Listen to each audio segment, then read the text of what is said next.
Welcome to the Horror Hangout, the podcast where a couple of bearded film fans watch the best and worst horror movies of all time and then talk about them. My name is Luke Kondo with a K, and I'm joined by my regular co-host, Mr. Ben with a B. Mr. Ben with a B and a Errington with Ben a Errington. B. Yeah, How are you? I'm good, man. I'm not just a one name man like Most people. Madonna. Madonna. She's not a one name man. She's a lady. She might. Yeah.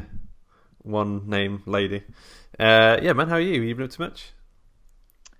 I've been up to stuff and things, but Yeah. probably nothing to write home about this week. It's been one of those. I don't write home anymore. It's not something. No, I don't. I just got a newsletter to go out to my family, and if they want to read it, they can read it.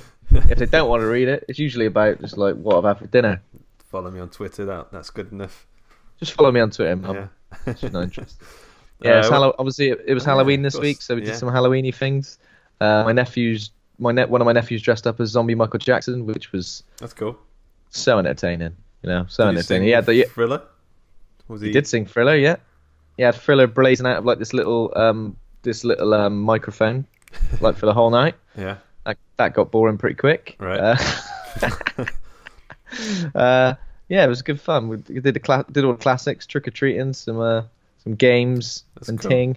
Yeah. Yeah, it was good. It was all right, mate. It wasn't too bad. How about you? I actually did all the drinking stuff last weekend, and then this week Yep. not really done much of anything Halloweeny. I think I watched Silent Hill on Halloween, and that's Oh, so you watched this on the 31st? yeah.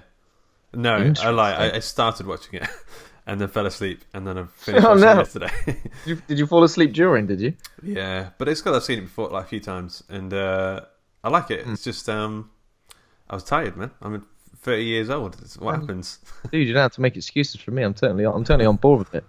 I'm always doing it. I fell asleep last night during the Undateables, and I love the Undateables, but I was off. I was gone, Yeah. KO'd.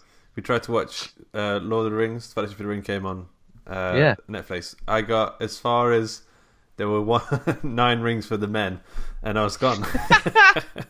There were 9 rings for the. I think that's a record. Like 2 minutes into the film, and I was gone. Yeah, sometimes you feel like you're ready to watch a film, and as soon as it starts, it's just someone's. Especially if you're a Gandalf's voice, Yeah, it's too comforting. it's too comforting, and you're gone. Sleepy time. It is a very nourishing film, though, isn't it? Lord of the Rings. Yeah, it's wholesome. Yeah, Awesome. Send you off. a whole grain film. Are you? Have you done any horror stuff this week other than trick or treating? I did some trick or treating. I played a bit of Outlast on your Oh, yeah. recommendation. I did play that on Halloween night. I had a few friends over, and we kind of took it in turns screaming. That's got to be good with friends, I imagine. Yeah. But everyone was kind of wimping out, No one wanted to do it. Because it was my house. I felt like I had to be the one that followed. They had to follow my lead. Yeah. But yeah, it was scary. There was quite a few jump scares. I quite like the process of the whole game. So it's good. It is enjoyable. It's tough as well. How far did you get into it? Not massively far. I think I switched on some generators and Yeah. Oh, Some in bits the and bobs. basement thing. Yeah. yeah. So I need to go back and do that. But the whole process of obviously having a video camera with batteries that sort of slowly runs out is quite daunting, because you feel like you don't want to use it, and then you also feel like you would just want to sprint everywhere. Yeah. But then that means that things jump out on you Constantly, like regularly, constantly. You're like fuck. Yeah. So first time I played it, I was the first hour or so I was just sort of sneaking around, and I realised I'm just using all of my battery life here, and it's I'm hiding in the dark too much. So I do think it's better just to peg it around. It's more fun. And also, like by the time the guys are after you, they've noticed you. You're sometimes just in the next room or whatever already. Yeah. Yeah, that's true.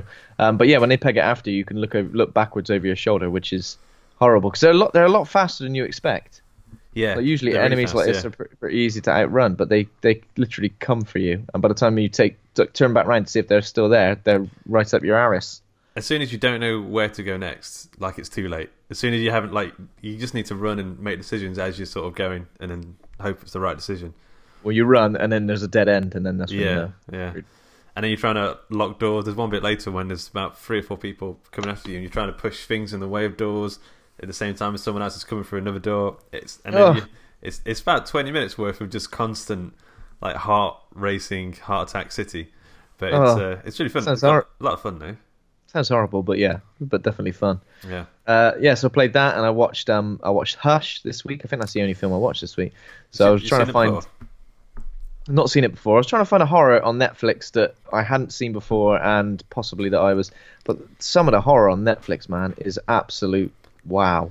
Dog Tods. Yeah. All you need to do is read the title or look at the poster, and you're like, I never want to see that in my life. Yeah. I reckon about 80% that on Netflix in the horror category. And some of the things they put in the horror category, you're like, what? Really? Well, like? Bit strange. Oh god, I can't remember, but there were some random choices in there. Stuff that's like clearly a like a thriller or maybe like even like a crime film. They're like, it's horror thing. But yeah, I thought Hush. I wasn't sure about Hush maybe for the first 30 minutes. I was a bit like, am I into this? Obviously directed by Mike Flanagan and starring Kate. Is it Siegel? He was in Haunted of Hill House as well. Yeah. And she's proper deaf in this. Yeah, she's proper deaf. I remember really liking it. I remember thinking it was just a really well done, interesting slasher, and we don't really like home invasion slasher. Yeah, definitely. And it's kind of like takes a lot of the possible cliches of these sort of films and kind of like either immediately removes them or like just kind of spins them on their head and tries to approach them in a completely different way, which I thought was quite nice. I think even though you do have to suspend your disbelief for a few things because it does get a bit silly, but I guess part of it is that this killer is playing a sort of twisted game. Yeah. I remember there being a really good sequence where she's figuring out, because she's a novelist, and like she says she has a power to sort of see different endings, and like you visualize, Mike Flanagan like visualizes each and every death in one way or another. I found that quite cool. Yeah.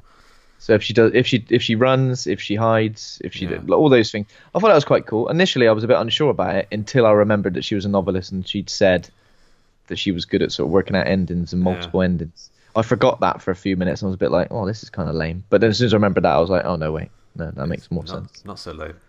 I will forgive you. Yeah. But yeah, it was pretty cool, pretty enjoyable, quite unique. So yeah, definitely cool. Yeah. Definitely recommend that. How about you? No, nothing really. Silent Hill. I haven't watched much at all. I've been reading some of Lacey's story, the Stephen King novel, for a really long thing, which is, I wouldn't even say that particularly horror. It's Stephen King, but not everything he does is all horror, but it's quite good. But yeah, Silent Hill was the focus of the week, really. I've been reading Doctor Sleep this week because I realised that I don't know if I told you this already, but I realised I bought it the day it came out. Yeah, and excited. And just all excited, and I haven't read it. It came out in 2013, so I've had it for like 5 years. So I've been reading that, and I've just picked up Haunted of Hill House as well, that's which I know you've read. Yeah, that's the version you've got. Yeah. So I'm gonna probably smash through that at some point. It's pretty short, isn't it? Yeah, pretty short little book. But after seeing the series, and obviously I'm not familiar with the old film, but I've seen the late 90s one. So just to see what it draws from each version is going to be quite interesting. Yeah. So. Well, yes. Silent Hill. This is a film has got very low ratings. Did you want to give a little scoop about it, and then we'll very low ratings? What, just in general? Yeah. Okay. So obviously this is the second. We've decided to do some horror video game adaptations. So we've done Resident Evil, and this is the second of that loose trilogy, I guess. We can do 3? Yeah. Yeah. So Silent Hill is a 2006 supernatural psychological horror film directed by Christopher Gans and written by Roger Avary. The film is an adaptation of Konami's 1999 video game Silent Hill. It stars Radha Mitchell, Sean Bean, Laurie Holden. A woman, Rose, goes in search for her adopted daughter within the confines of a strange, desolate town called Silent Hill. Sounds lovely. Yeah, it's got 29% on Rotten Tomatoes, 6.6 out of 10 on IMDb. Roger Ebert gave it 1.5 out of 4. I don't know, like this just seems quite negative. I quite enjoy the film. I think it's like the best video game adaptation film I think I've maybe ever seen. Like it really captures the Silent Hill feeling for me. Even though I've not played all the Silent Hill games, but this, whatever that is, that the ashy stuff and the fog and the piano music, feels very Silent Hill to me. Yeah, I mean the soundtrack is spot on. I think they've recreated the original game incredibly well. Obviously, it's not exactly the same story, and the protagonist is sort of a different protagonist, and a lot of things are different. But they've successfully recreated the atmosphere. Using visuals, the music, that hellish environment that they've recreated quite well. And it's probably the best. You know what? Because obviously, if a film did that and recreated a game almost exactly, that's what kind of people want.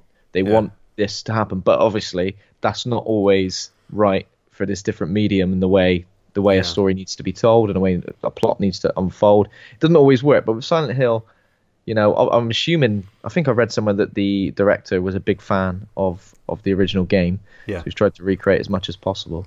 Just little touches like the soundtrack and the main theme being pretty much exactly the same from the game. I think that just does a hell of a lot in terms of bringing you into that world, and remembering that first time when you played the game. Because I remember playing the game on demo disc, which I think came with Resident Evil 2. So probably back in 1998, and I remember playing it and thinking, this is absolutely terrifying. And I mean, when I played the first game, it's a different sort of horror to Resident Evil, isn't it? Because with Resident Evil, you've always got, most of the time, you've got the guns to fight your way out, and but with Silent Hill, there was a lot of what the hell is going on? What the hell am I doing? Where am I? This is weird. Oh my god, it's completely dark. Probably the most visceral survival horror game there is. Well, game series, and they just got worse and worse. By worse and worse, I mean more and more harrowing as the series went on. There's this sort of like metaphysical horror that Silent Hill does. That it's all the creatures are sort of like abstract, surreal, horrific paintings come to life. Everything's so bizarre and hellish, and like you're right, like it's like the walls and stuff, like, with like the wallpaper starts peeling and stuff starts rusting. Like they do that weird thing where it's like threads, lightning bolts of rust appearing on the wall and stuff. I remember, I think it was in Silent Hill: The Room. I remember that exact thing happening. I mean, that was a great one as well, wasn't it? Yeah. Silent Hill: The Room. I mean, I think 1, 2, 3, and 4, The Room were all pretty near perfect, I think.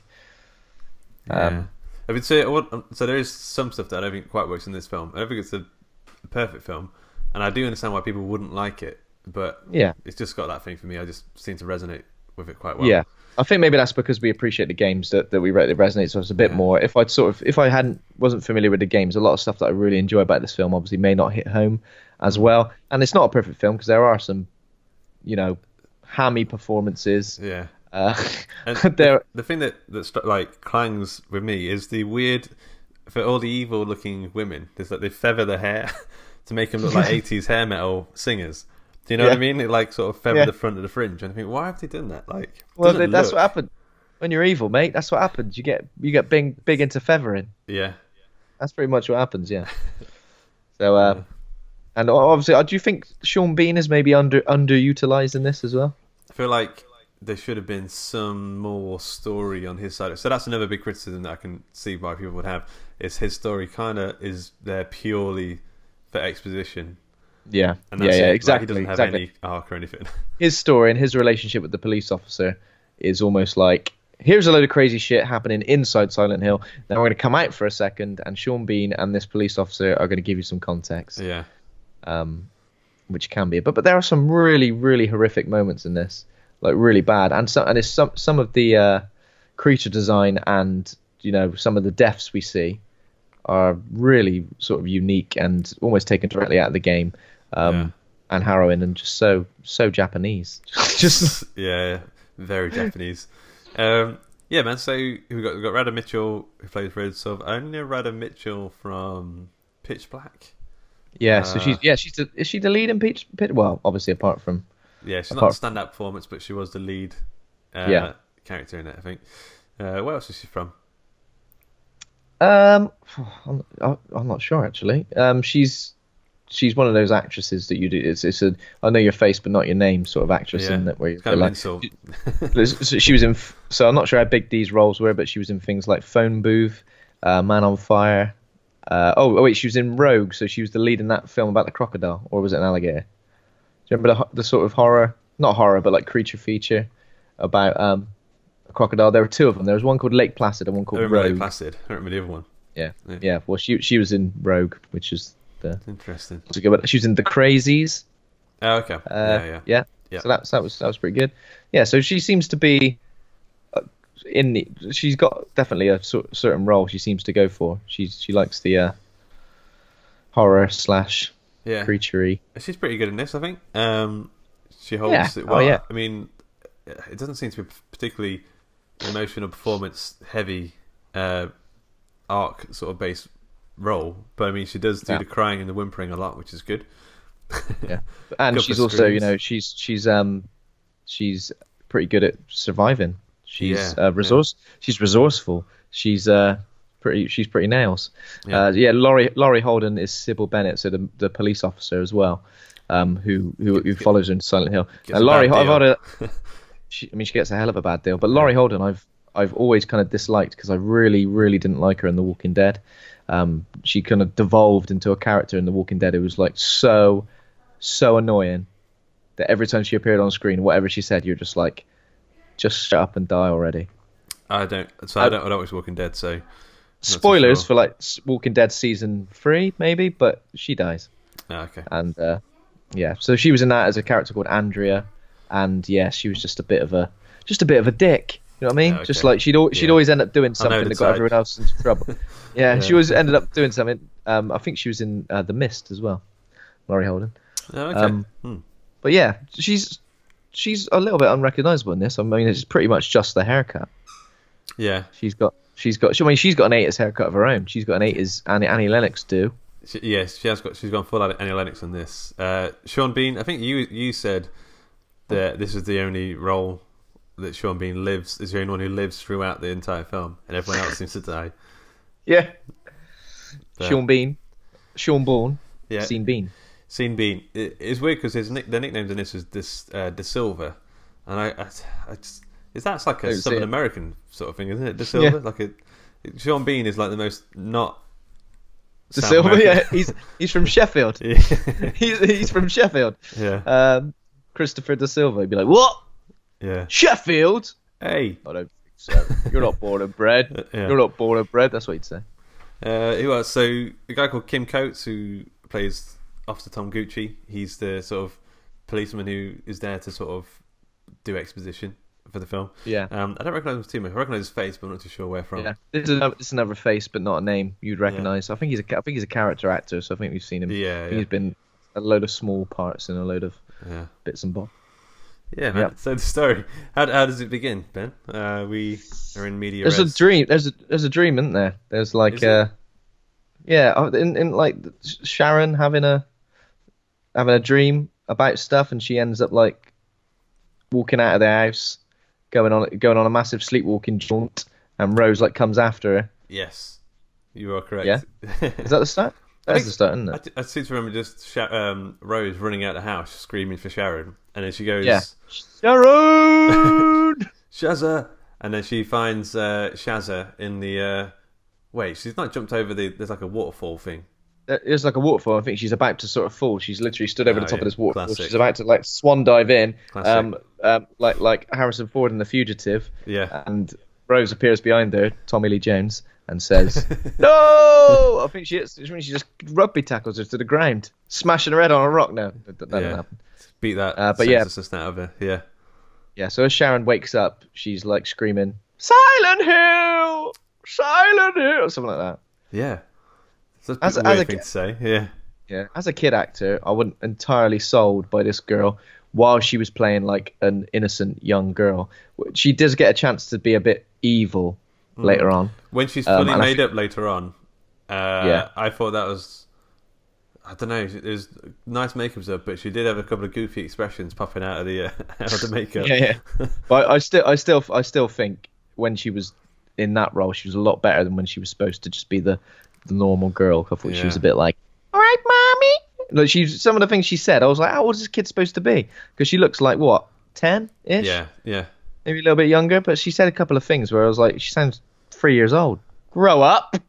Well, I don't know much about kids, so I don't know what age they should stop saying words. Yeah. I guess it just depends on the kid, but I just got a vibe from her. I was a bit like, what's wrong with her? What's wrong with her? So obviously she's insane, is she? She's losing her not she's one of them insaners. Yeah. But yeah, so we find out that she was adopted by Rose and Chris, Sean Bean. And obviously then she's been having nightmares and sleepwalking about this place. And then do we get a little bit of backstory about the town? How do we find out that? So I think Rose does a bit of research, doesn't she? She has a Google. She has a Google. Finds out it was a town that was abandoned like 30 years ago. Yeah. Due to like a massive massive fire, like underground, like in. Yeah, I think there's a real place for this. I think this actually happened somewhere. And I don't know if it's still burning, but yeah, the whole town got burnt annoying, up. Isn't it? There's like bad fumes in the air, and bad juju. Bad fumes is in the air, and then you're like, we have to get out of here. Or they died. Yeah. But a lot of this part around here, I remember there being a lot of exposition. I remember at one point, Rose is talking to someone. And then she says, she's openly saying, "Oh, Silent Hill is a haunted place in West Virginia, or wherever it is." And I'm like, Jesus Christ, lady. You don't need to know any of that stuff. Just, we understand. Don't she I think she asked someone like working in a petrol station. Yeah, she's that's like, it, yeah. We're on our way to Silent Hill. Do you want to go there? Pah, I don't think you want to go there. It's haunted as shit. It's haunted as balls. Yeah. A lot of that stuff I could have done with that. I mean, that's a little bit clunky. But... And I think the exposition is maybe the worst offender of this particular film. Yeah, because I think especially this plot, it tends to, like, it could be a lot simpler than it is. I think it does take some direction, especially towards the end of the film, where it's a bit like, wait, so what? So who? And what's the timeline of this? Because there are definitely times where it's like, this happened 30 years ago, this massive fire. But then you look at people who are like still alive. He's like the detective is the same age. He's got like a bit of a beard now. That's it. Like he looks exactly the same. Yeah. I mean, 30 years is a long time. That's like I'm 30. My whole life. I'm 30. Yeah. And I mean, if I looked at a picture of myself now and it was just me as a fetus but with a beard, I wouldn't go same bloke. Exactly. You'd be like, why has not aged more than that? Yeah. Yeah. So the timeline is a little bit iffy. Also, they could have I would have kind of preferred if it was further back than that. Like for me, if it was like early 1900s or something that was a bit more period, I guess it would have worked a bit better for me. Then again, I don't know how the coal mining stuff works over in the US. Yeah, I don't know. But yeah, it was a bit timeline wise, it's very confusing. There was a lot of times I was like thinking, what the hell's going on? 30 years, what? Yeah. So obviously Rose decides to take Sharon to Silent Hill, which is obviously, she's talking about a ghost town. Why not take her there? Because she might get there and go, oh yeah, this is the place. I'm all right now. See you later. Yeah. What did she expect to be happening? Find answers? Like, I don't know. Is it something anyone would really do in real life? No, but I wouldn't end up in a place like Silent Hill, so there wouldn't be a film about me. No. The Silent Hill film. Luke Condor discovers his adopted daughters having dreams of a place called Silent Hill, and he says, "You'll be all right," and goes back to bed. Yeah. Well, so she takes her daughter to Silent Hill at the same time. Sean Bean, I think he's at work or something, and he finds out his wife's not there. He's going to go hunting after her. He finds the Google history on his computer, his Mac, to say something else. Could have been a lot worse. Yeah. And at the same time, the police officer, what's her name? Laurel. Sybil. Lauren Hardy. Sybil Bennett, yeah. Sybil. Old, Annie Lennox. Annie Lennox sees Rose with Sharon. Instantly thinks that like she's kidnapped that kid. Yeah. Like It's weird. I think because there's a moment when Sharon's crying. But even then, I wouldn't think like. I think poor kids. They have a hard time with it. I wouldn't think he's been kidnapped. She's been abducted. So it's weird. So she like drives. She follows her on her police bike, motorbike. Not. She's not cycling. Follows her, pulls her over, and obviously starts questioning her. Sort of like, what's going on here? Where are you going? What are you doing, you mug? And for some reason, Rose thinks, I'm gonna peg it, because you wouldn't. You just explain what you were maybe doing and then leave it at that, right? My daughter has nightmares and about this place, so we're just going to check it. I'm going to convince that it's all right. Just peg it through the gates. Yeah, so she obviously just smashes through these gates. Obviously, the town's cut off from all routes in because there's a raging coal fire there. I guess it's dangerous. It's proper dangerous. So she pegs it, drives fast, and then there's a nice shot here where from sort of a bird's eye view where we see the car driving off and we see Cyril now.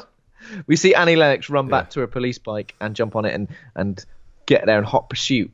Yeah. But while Rose is driving, she suddenly sees a girl in the middle of the road and goes, the middle of the road. The middle of the road. And she said, and he just goes careening off the path, smashes, and then blacks out, and then wakes up in a nightmare. In a video game. So that whole ashy, foggy thing that she wakes up in is amazing. Like, although there's some bits where she gets to the end of town and she's like looking at the cut off road thing where like the CG does look a bit CG. This whole walking around the town stuff is amazing. And then she walks. I think we get the sirens start to go quite early on. It goes pitch black.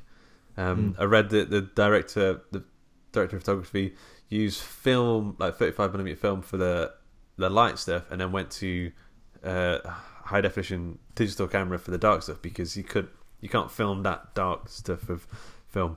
No. But it looks like terrifying. Like, it didn't scare me so much this time because I am a fair bit older and I was falling asleep at the time. You don't have to lie to me, mate. But like the first time I watched that, I found it super scary with the creepy little baby monster things in the dark coming after her.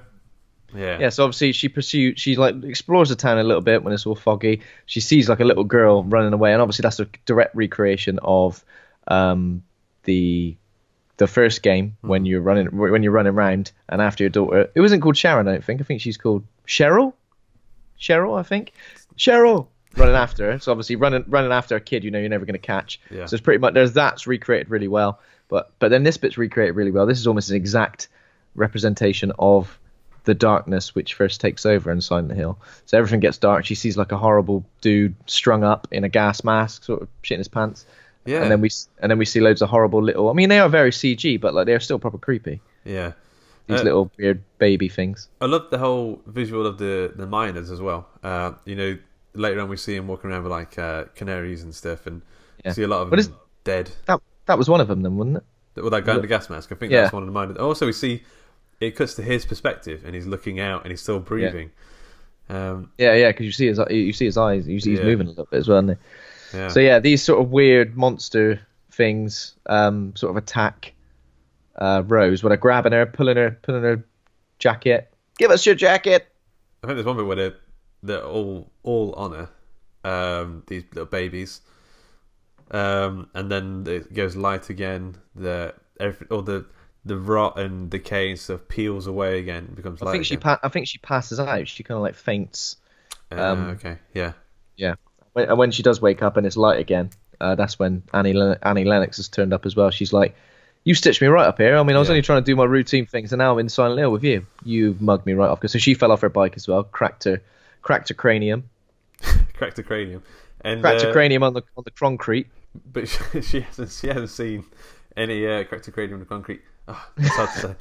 And she obviously didn't see the dark stuff that just happened because she gets Rose in the car, in the back of the car with the handcuffs on, and then they get attacked by a weird it's like spluttering anus with legs. Spluttering anus, man. It's like a man who's trapped in a layer of skin. He can't get. He's trapped in a horrible chicken skin sack. Yeah.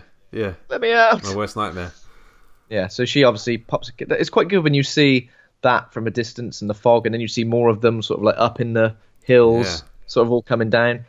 That was pretty cool. And obviously this is where Annie Lennox starts to think, wait a minute, what's going on? Something's going mental here. But while this is happening, Rose runs away from her, doesn't she? Pegs it. See you later. Pegs it, does the old classic cuffs behind the back, get right down, sit down, get right round the front. There we go, classic. And then then it's a school. Well, there's a bit where like she looks at the map of the town, and they've got all these locations. There's one bit called Backman, which I don't know if is a bit of a Stephen King reference. Yeah, I'm pretty sure that's in the first game as well. I think a lot. Okay, the map looks really similar to the first game. I think it's got like the same color scheme and maybe even the same font. It's like like almost kind of ridiculous. Yeah. Some of these areas are the same because obviously you do go to the school fairly early on as well. So I mean, it's like it is recreating it pretty spot on. So before she goes to the school, doesn't she see? Does she go to the school first before she sees the old woman sort of wandering around? I think she sees the old woman before she gets taken by Sybil. Oh, right, okay. So, yeah, so she basically gets to the edge of the town, sees that basically the road has been completely cut off. There's a massive cliff edge, essentially, that drops down into nothing. So she is kind of trapped here in this netherworld. And the mum has got the feathered hair thing going on. With the puffy up at the back. And kind of like David Bowie from Labyrinth. Yep. But without the tight pants and the ball. Without the tight pants and or the balls. Yeah. The crystal balls, and so Rose shows a picture of her daughter to this woman, and this woman's like, "No, that's my daughter," and then she runs away. What's it? Oh no, that's when Thingy turns up. And she goes, "Oh, you bloody nut job! What are you on about? It's my daughter. That's my daughter." They start to have a little bit of fight on the cliff edge, don't they? Yeah. I just think, get away from the cliff edge. Have a fight. Step back here. We'll have a fight here. Have a sit down fight. Yeah. Sit down fight. Yeah, sit down.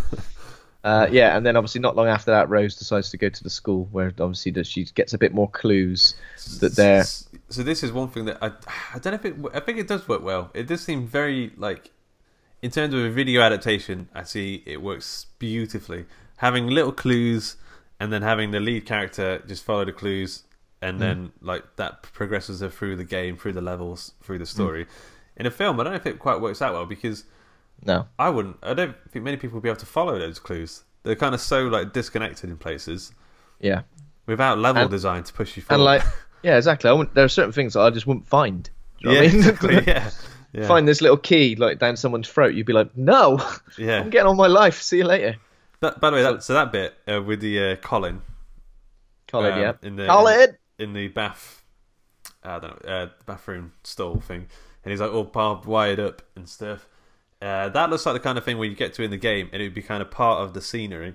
Like it wouldn't be like part of the thing that you could like move. Yeah, but you'd see his body would be slightly differently sort of rendered. Yeah. So you knew it was going to come to life. Yeah. And maybe there'd be a little flicker of light just in his mouth, so you knew that there was an item there. You had to get. Obviously, that's very very Resident Evil, very Silent Hill sort of thing. Yeah. But yeah, what she's doing, she's looking for some more clues. She kind of like looks around the school, and then we get a bit of exposition here where she sort of sees the name. Doesn't she see the name the word witch scratched into one of the desks? And when she sees that, there's like a bit of exposition where again, I didn't like those bits. The bits where he goes in the past. The acting it just looked like, I don't know. It looked like a backstory from a game from the PlayStation 2 days. Yeah. But I don't know. I just because I was thinking, who's supposed to be thinking this? Obviously, the main character's not thinking it. Yeah. But it was almost like. So we see that there was a little girl who was sort of thought of as a witch in school when she was being bullied by everyone. But the little girl her name's Alessa, and she looked exactly the same as Sharon. Yeah. Exactly the same. And there's like, literally exactly wearing the same clothes. Yeah, and it's there's 3 miners as well, like knocking at the door, trying to get to her. We know shit's about to hit the fan when they come after her. She locks the door, and they're trying to get in, but then their canary starts to suffocate. Yeah. So they put it down and they run away, and it's like, oh shit. So it's obviously the sirens go off again, and we hear the sort of darkness. So basically, it's just like there are 2 different dimensions in Silent Hill. One which is sort of like foggy, and one is dark as shit, and that's when all the horrible creatures come out and the nightmarish stuff starts happening. So obviously, this happens while she's at the school, and then Sybil turns up as well at the same time. That's right, isn't it? So she's obviously been. So Colin comes to life and starts like moving across the floor. And then all the insects come and they eat all the miners, and then we get Pyramid Head rocks up out of nowhere. It's full on like hellish to watch.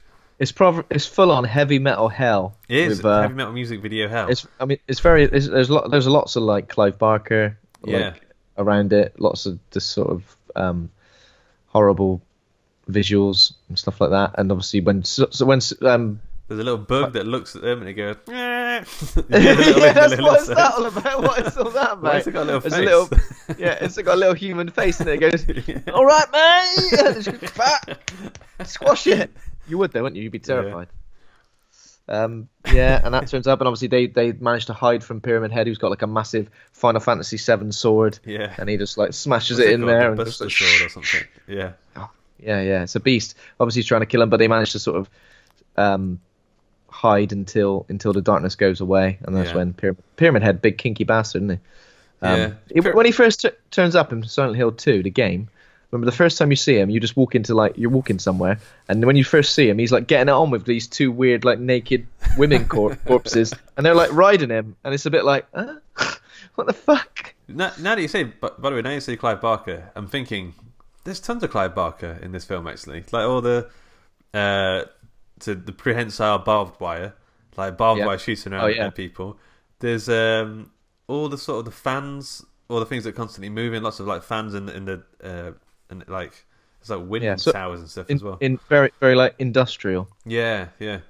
Industrial heavy metal music video. Yeah. Is 9 Inch Nails? I kept thinking a lot when this was happening. I was thinking like I can imagine this is a 9 Inch Nails music video, or like a late 90s Marilyn Manson music. I like it though. What was the 9 Inch Nails music video? It might not have been 9 Inch Nails. There's a guy getting like tortured. It's like balls are getting crushed in like a sort of mechanical torture device or something. I'm not sure actually. I need to find that. For you need to find out. Watch out. Come on. So then Sybil saves her because Rose collapses in a heap of tears and whimpers on the floor, and then Sybil pulls her and saves her from Pyramid Head. But it's a good scene. But obviously Rose picked up a clue in the mouth of the horrible janitor, and wasn't it like was it a key to a door, like in a hotel room? Oh, was it in a hotel? Yeah, it was like room 111 or something. Yeah, something like that. There we go. So the next level, level 3, I think we're at now, is the hotel. And that's. But I think just before that, I think we get Sean Bean doing a bit of research. He's gone to like the orphanage from where Sharon was adopted, and he's asking questions. And then obviously that's when the police officer kind of reveals a few things that happened to him in Silent Hill. So he lived there, and he saved the little girl Alessa from the fire. Did you say that? Yeah, something like that. And he goes, look at again, my and hands. that's what. Look at my hands. They're well burnt. Like his hand is like the Harry's hand from Home Alone when he's got the M for McAllister. He's like, look at that. Harry. Kevin McAllister did that to me 30 years ago. Yeah. One day I'm going to get my revenge on that little prick. But this is when we see a flashback to when the police officer is holding like a sort of withered body or something. He's doing something. He hadn't aged a day. Yeah. And her body's like all black, just like he's got to be a ghost. Bath in treacle or something. Treacle bath. He's got to be a ghost. Do you think that there's something there, like they're kind of like haunted, so they will never get old? I kind of feel like they're outside of the hell stuff. I don't know. Maybe that's just a really easy way for us to explain some real lazy filmmaking. Maybe. I mean, I don't know. We'll never know. Or will we? No. Yeah, but at this point, he basically says to Chris, Sean Bean, just go home. Go home and wait up for them. They'll be back, maybe. Yeah. Maybe not. We'll see. So is that's the end of... Well, he goes into the town, doesn't he? He tries to get into the town. I know this bit before. And they drive around or something, but I don't think there's too much revealed there. I think the next bit is the hotel with Sybil, Sharon... Oh, God. Sybil, Rose, and... Wait, there's another girl now. There's another girl. So they turn up, and when they turn up at the hotel, there's a girl called Anna, who is like a member of this brethren, who are like Silent Hill residents who still live there, like in this church and in this hotel. The ones who have obviously been there for 30 years, dead boring, there's nothing to do. And every 30 seconds, it turns into horrible hell world. But yeah, she's kind of taunting the old woman who's the mother of Alessa. Yeah. Throwing shit at her and saying, "You're talking a load of lies. You're blasphemous." All that nonsense. And when they're there looking for the room, they find it behind a painting, like a painting of like a witch, a witch burning. Yeah. And what's in there? There's the hotel door. So there's the door 111 which the keys work for, and then you go inside, it does feel like a lot like a game, because there's like a hole in the wall that leads to the hole in the other wall where they can go in and look at this industrial place. And I think that's where Rose comes across the little demon girl for the first time. Yeah. She just turns up and goes, "All right, all right, I'm on fire," and then she's like explodes into flames. Yeah. So obviously, this is where we're starting to see that obviously there's a connection between Sharon and Alessa in some way, and she's been drawn back there for whatever reason, and Alessa's evil and on fire. Yeah. But then not long after this, the town transitions into the dark dimension again, and everybody's kind of like running towards this church, which I guess is kind of like protected somehow from the Silent Hill dimension for some reason. Or it's never really. You're always safe on base. You jump on it's base. pretty much base, isn't it? What did you do when you played Tig as a kid? Did you have to put your thumbs up or something to say you're on base? Like there's always like a bench or something you jump on. Yeah, maybe just get there and just say it's base. Shout base at someone. Space, mate! I was on base. No, you weren't. I was. I was, yeah. That's pretty much what happens. But then Pyramid Head turns up. He's got he's got extra vigor in him. Must be there's new people around, because he pursues them relentlessly. Grabs hold of Anna. When you think about it, Anna's been around for 30 years, surviving in Silent Hill. Lets her guard down for 1 second. Gets her skin ripped off. Yeah. That bit. So he whips the skin off. It doesn't look that believable, but it's still kind of horrific. And he splashes it across the door of the sanctuary, the door of the church. Yeah. So he rips her clothes off in one go. Told you he's a kinky bastard. Then he like grabs her skin and like twists it. Yeah. And rips that all off in one go as well. I wonder if like when I open a Satsuma and I get all the skin off in one, I'm like, yeah. Yeah. Do you think he was like, yeah, I did it in one go? He was. He went back and told his mates. He was like, well, I told you I was going to get all the skin in one go. Yep. He told square head and circle head. Yeah. Square head and circle head. PlayStation buttons, X head over there. Mate. X head, yeah. Yeah, all right, mate. We've all heard you go on about it. Yeah. Well, just sit here and chill out with us for a while. Oh, going out murdering again.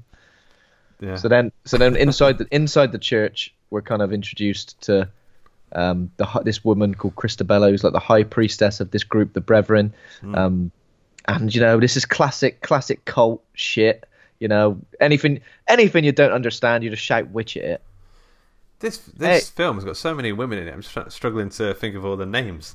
Like, you think, this is pretty much a exclusively female cast, apart from Sean Bean and the policeman. But they're outside of the. But they're outside the thing. I mean, it's pretty interesting, really, when you think about it. It's something that doesn't really, you'd think for a film like this, people would talk about it more as having like pretty much an all-female cast, but it never really. The men are like followers, and that's it. Faceless followers. Do you ever see you see them in their gas mask suits, and I think you see them in crowds and stuff, but they're faceless followers. That's it. Yeah. Heathen! Yeah. Witch! Yeah. You feel like these are the guys, they would call you a heathen or a witch, no matter what you said. Yeah. Oh, I love a bit of pasta bake, I do. I love it. Witch! Heathen! Yeah. There's bits where like they just start shouting stuff, and I think like, just wait a second. Like, listen. Like, there's nuance involved in the world. Like, you can't just like instantly go from 1 to 100. You're a witch. You're a demon. No, I'm not, mate. I'm just wearing black shirt or something. There's a lot of annoying shit in this. Yeah. Alessa's aunt is played by the mum from Sleepwalkers as well, isn't she? If you recognised her. Oh yeah! Wow. Yeah, I did not see that. Now you say it, I recognise it. It must have been the lack of like having sex with her own son that like threw me off the scent. If she'd have done that, she'd have been like, heathen. Yeah. She's a witch. And then Christabella. So we're in the impression that Christabella and these churchy people are sort of the good guys, but they're obviously a little bit. They've gone off. They've gone a bit stale, like old milk. Yeah, I think they're supposed to be the good guys. They're surviving, but like they're clearly all insane because they've been living in this world for so long. Maybe they're in the apocalypse, right? They think it's the apocalypse. Yeah, they obviously have no idea about the outside world because they're stuck in Silent Hill. They've been there, allegedly they've been there for 30 years, but yeah, how does time work in Silent Hill? Nobody knows. Also, so at the end we reveal that this is a hell of their making. Like, this is supposed to be their hell, their punishment. But I apart from not being able to go outside, they've got like the good part of the hell world. Do you know what I mean? Like if they were forced to live in the outside, like why is there a sanctuary? Why is there a good part of it? Maybe it's part of the deal. Who knows? Yeah. So I can't remember everything there. So Christabella says, "You want to find your daughter? She's in this room. It's at the bottom of a hospital, and you have to memorize this map." Is that right? Yeah. Well, you've got to memorize the map. I guess there's nothing else you can do, really. Take it off the wall. Yeah. Take a massive map with you. I think that's part of the Silent Hill 2 sort of game, right? There's the whole thing about the map and people getting lost in the hospital, and that's where obviously down in the basement we see the nurse characters. Why are they so sexy? I mean, not sexy, but why are they so booby? Do you know what I mean? Well, I guess loads of stuff in Silent Hill kind of resembles, different vices and different deadly sins. So, lust and all that stuff. I think there's loads of. I guess that's a Clive Barker thing again. Is that things are kind of like all laden in this sort of uber sexual, but also all also absolutely horrific things. So I think that's kind of part of it. Yeah. But so obviously a few people go to take Sharon. Take Rose down into the basement.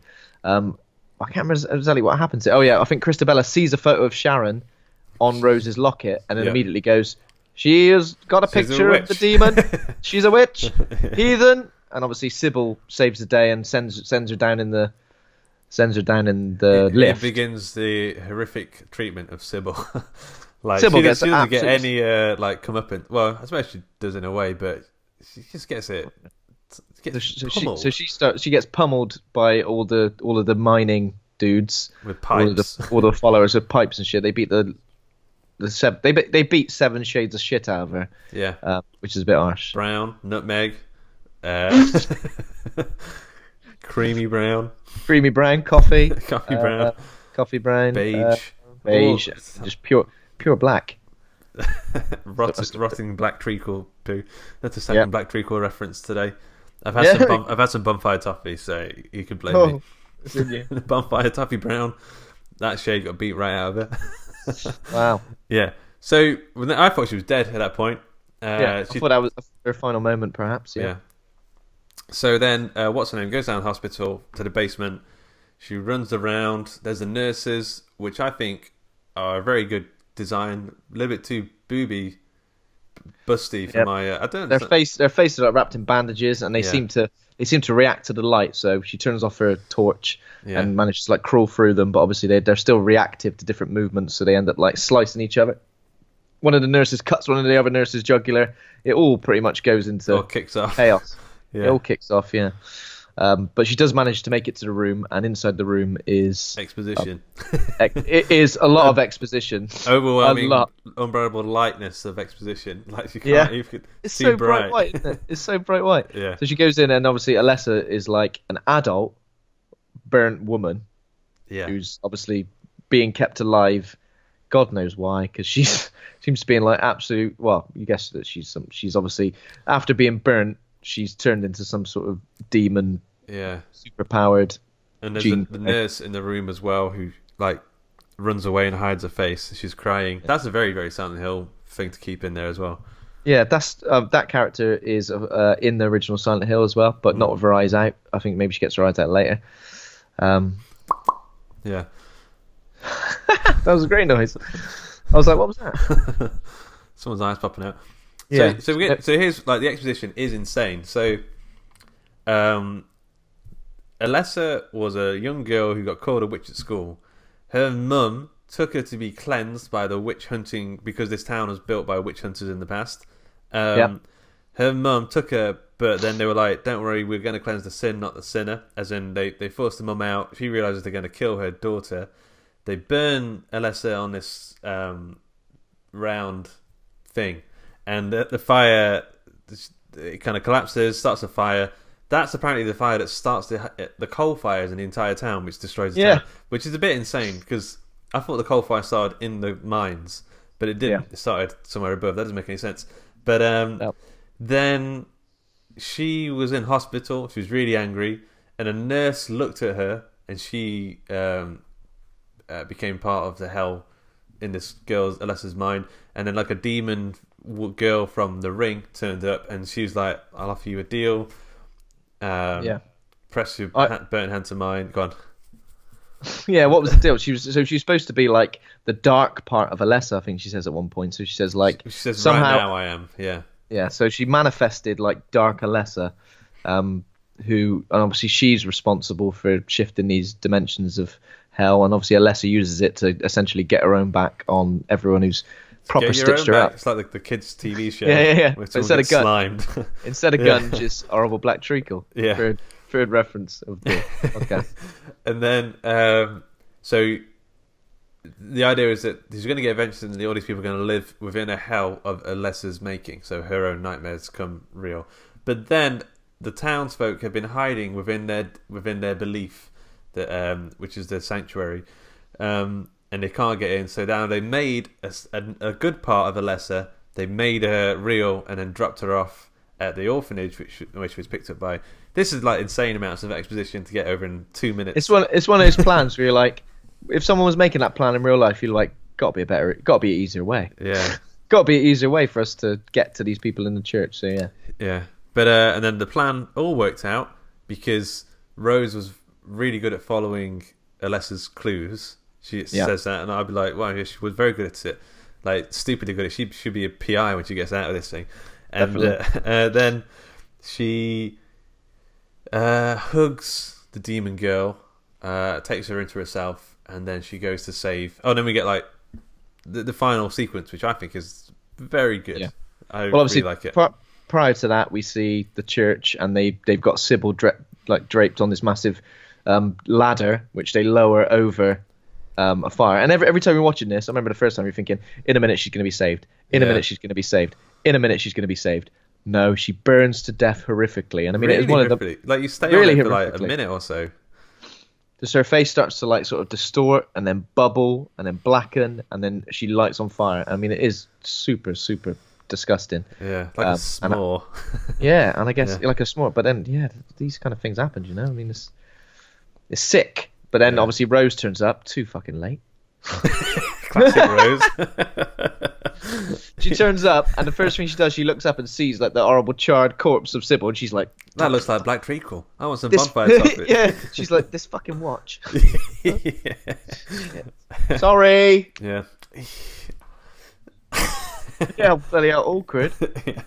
And then she, so they're about to burn the daughter, I think, and then I didn't care so much for Rose giving a speech like about how you're all damned and stuff, but whatever. She gets stabbed by the woman from Sleepwalkers in the chest, in the lung. Yeah. Explodes out with stuff over the little circle plinthy bit where they've got the fire going, which opens up like a hell thing to the a hell portal opens up, and Alessa, still in her hospital bed, comes up with loads of snaky barbed wire arms. This is full on Cenobite Clive Barker. It's amazing. I thought this bit was from here out. Like, this is amazing. Why is this film like 29% Rotten Tomatoes? This is what I want in horror films. Yeah, the visuals in this are like insane, and it is brutal as hell. But it's one of those things, like, because if this is happening to essentially the bad guys, exactly, so it's really satisfying when you see this happen, especially when you've seen Sybil get absolutely destroyed. Now we're seeing everything. Obviously, there's a bit where the barbed wire grabs Christabella, the leader, splays her open, and sends some barbed wire straight up there. Woohoo! Yeah, and as it pulls her apart, the demon girl is skipping underneath her, so the blood's raining on her, and she's just sort of skipping underneath. Yeah, it's horrific. Great, but horrific. Yeah. And then, like, it reminds me of like Wishmaster and one of the Hellraisers or something, where the shit really hits the fan, and everyone is just getting annihilated in obscure, bizarre, gory ways. Like, it's a great sort of final scene. And I think that it's a great payoff, especially after sort of having to endure all of that exposition. It kind of gets rid of the bad taste in your mouth from all that exposition by seeing this all happen. Yeah, and there's a lot of creepy stuff as well, where the demon girl going up the ladder makes me think of The Ring, and she's sort of coming up from the hell portal below. And then Oh, and then they pass out, wake up, everyone's gone. Yeah, and we made out that Dark Alessa, Sharon, and like they've all united into sort of one body essentially, haven't they? Somehow. Yeah. There's a lot of stuff going on. Oh yeah, she like does a little wink at her mum. Yeah, here we I'm go. Evil. Yeah. I'm evil. So then Rose and Alessa, sort of like the only survivors, essentially leave, and they return home. But some ain't right. Yeah, I remember the first time I watched this, and I was like, exactly that. Something ain't right. It's still blue there. Yeah, exactly. So even though they return home, it's clear that they're still essentially trapped in the world of Silent Hill, because it's still a bit foggy, isn't it? And Chris, Sean Bean, he's actually in his house. Yeah. And he ain't in Silent Hill, but he's just chilling. He's got Sky Sports News on. He's chilling, and then he turns around, and the front door is mysteriously opened. And he smells the perfume. That's earlier in the film, but it still relates to him. Oh yeah. Also, he gets a phone call from her, but when he listens to it, it's just static. And he turns it over. It's like Sky. He just goes, "Speak up, say something, say something." Yeah. So, what do you make of that ending? Because I think it's kind of cool, but I don't know. I think it's kind of a cool sort of, almost a bit ambiguous. But the Silent Hill Revelation, which I think is a sequel, I think it kind of undoes it all, if I remember right. I've not seen it. Never. I can't remember in what way, but I mean it's pretty damn awful. But I think it undoes it all. Yeah. I think it's a pretty cool ending. It's a nice sort of ambiguous ending. It makes a change to sort of a nice happy ending, I guess. Yeah. Because it isn't really. They're still stuck in Silent Hill, Things are probably still going to kick. They're dead? Like, do you think they're just ghosts now? Because the way they talk, they phone, and it's static, and they open the doors and stuff. It's kind of like if you're a ghost. Yeah, possibly. I mean, that's believable. But then if they were still alive but trapped in another dimension, that's believable too. Yeah. And there's lots of different ways you can go with that. I think Silent Hill, they introduce a lot of things which, aren't always. It doesn't always follow one rule or set of rules. It kind of. Yeah. Yeah. So, ready for some trivia? Aye. Number 1, the director, Christophe Gans, didn't direct another movie for 12 whole years after this film. I guess 12 whole weeks. 12 whole days. 12 whole years. He pretty went to director's jail because this film did get panned pretty bad. It must have cost a fair bit of money because it's an expensive looking film. But can you guess what the film was which he directed and came out in 2016? The hint is it's Disney. And it was a big deal. Yeah. And it was a big deal. Is it like one of Alice in Wonderland films or something? It's your question, your answer. Is it the second Alice in Wonderland film, which was like Alice in Wonderland and the Silent Hill and the Silent Hills and the Cenobite? It was Beauty and the Beast. Like the big Beauty and the Beast was directed by this guy. What? Weird, isn't it? Yeah. That is weird. That's sort of like, yeah, that's weird. After 12 years as well, just not been there. What else has he directed? I think he did some stuff before that. Christopher Gans. Yeah. Wait. Is that? Oh wait. Did he? I'm confused now because I've clicked on Beauty and the Beast and it doesn't look like the Disney one. Oh. It looks like something else. It looks like La Belle, La Bête. Beauty and the Beast. Is that not just the Beauty and the Beast name for it? No, it doesn't look like it. It looks like it looks like it's different. Alright. One sec. Let's have a look. Beauty and the Beast. Taylor's the Disney one was directed by someone else. Bill Condom. What's this? Bill then? Condom. Oh, that's an unfortunate name. Basically what I've done there, mate, is I've completely flip reversed the old. Hey, look, the Bella the Bit one has Vincent Cassel as the Beast. Oh, that's yeah. Cool. It's a French one. It looks like. So there's like 2 high budget. Yeah, I had no idea this other one even existed, but it's also starring what's her name, Léa Seydoux, is that her name? The one who was in Inglourious Basterds. I like Léa Seydoux. She's in the new Kojima game. Oh yeah, she is Death Stranding. Yeah. So basically, I've just taken a trivia and I've just completely. I like it. You've reversed it. You've like a judo reversal. Okay, number 2. During production, Christopher Gans wanted to truly capture the feel of Silent Hill on the set. How do you think he managed that? fog machine. Potentially. He actually brought a 40-inch television onto the set, which he attached to PlayStation 2. Gans then played the original Silent Hill in the system so that actors and cinematographers could see how the world worked and looked and stuff. He just played the whole game while everybody watched. I imagine he probably just had a few saves and he just jumped in and out of them. I let everyone else have a go as well, innit? Yeah. Number 3. Rose's outfit was what colour at the beginning of the film and what colour at the end of the film? Was it white at the start of the film and at the end it was dark grey? It's like a blue-grey at the start and it becomes a blood red by the end. There was 100 different outfits made for her to change in, and it gradually got darker and more bloody red towards the end of the film. Right. So was that because she was covered in blood, or was that just because? It's just to show her changing journey throughout the film. But it's so subtle that it says here that barely people noticed that effort. I didn't know. I didn't notice. I just thought it got wet. Yeah, I thought we got wet, or like, you know. But if you look at pictures, like it's completely different. Like shirt. I might do it at work. Yeah. Well, every 10 hour. minutes. Yeah. Are you wearing something different to what you were? No. Okay, number 4. Many of the creatures in the film were played by what? Dancers? Yes, dancers, darling. Yeah. Again, so what we filmed, there's the werewolves and doggy soldiers, and the zombies in Resident Evil. Oh yeah, yeah. If you want to be getting filmed, dancing's a good way to go. Number 5.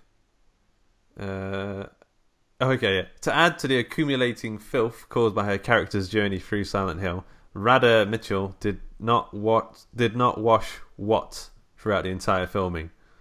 Her hair? Yes, true. She didn't wash her head hair, but you know, armpits, butt hair. Oh, nice. Yeah, man. That's it. You did well. I think you actually scored 2 points on that reversal. So yeah, well done. So I win. Thank you. Yeah. Very nice. What are you going to rate the film?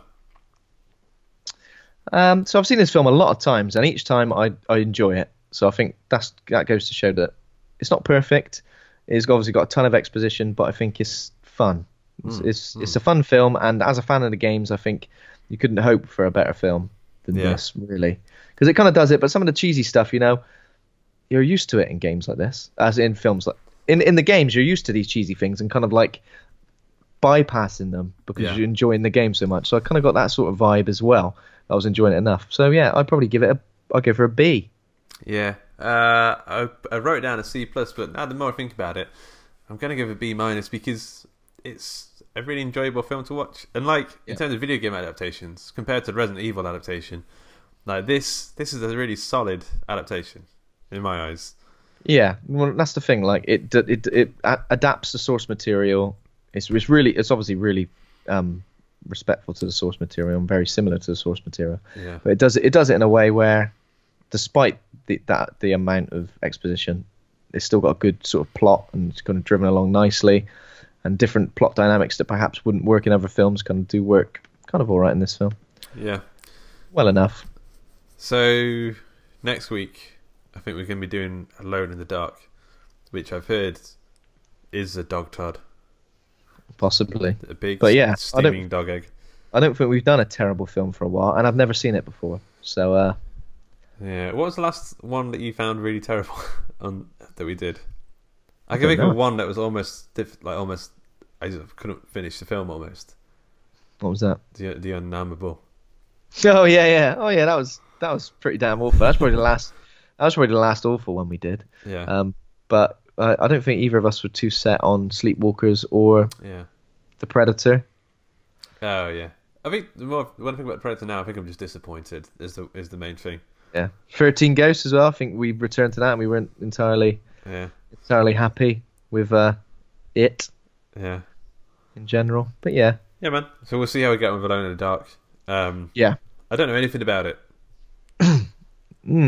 No, I don't know all that much about it. I know it's got Christian Slater and Tara Reid in it, and it's directed by Uwe Boll, who is not a well-respected director in any way, shape, or form. I think he once had a boxing match with a critic. Oh yes, beat the critic up. He's gone up in my estimations by like 1%. Yeah. Okay, man. Well, that's us for today. This show is brought to you by Hawk and Cleaver. Head over to hawkandcleaver.com. Become a patron over at patreon.com/Hawk and Cleaver. Thanks to Kovac Kalman for our theme music. Thanks to Acast for hosting the show. If you enjoyed the show, give us a 5-star rating review on iTunes and remember to hit subscribe. And thanks to my co-host Ben for being a right or a dude. A rat or a dude. Thank you very much, Luke Condor. Amen. Out. Bye. Bye.